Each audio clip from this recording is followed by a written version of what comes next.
पुण्यामधून पुणे शहरामध्ये वाहन तोडफोडीचं सत्र सुरूच आहे। बिबवेवाडीनंतर येरवडा, फराज खान आणि पोलीस स्टेशनच्या हद्दीमध्ये वाहन तोडफोडीच्या घटना घडल्यात। पोलीस घटनास्थळी दाखल झालेत। गेल्या काही दिवसांपासून पुणे शहरामध्ये गाडी तोडफोडचं सत्र सुरूच आहे। सामान्य लोकांच्या दुचाकी, चारचाकी वाहनांची तोडफोड केली जाते।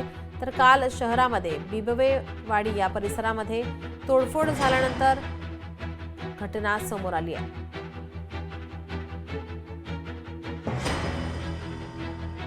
पुणे शहरामध्ये वाहन तोडफोडीचं सत्र हे सुरूच आहे। बिबवेवाडीनंतर आता येरवडा, फराज खाना पोलीस स्टेशनच्या हद्दीमध्ये वाहन तोडफोडीच्या घटना समोर येत आहेत। पोलीस आता संपूर्ण प्रकरणाची चौकशी करतायत।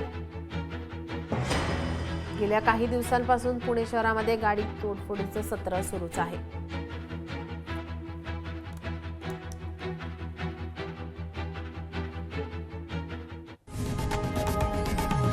लोकशाही मराठी ऐका, पहा, जागरूक रहा।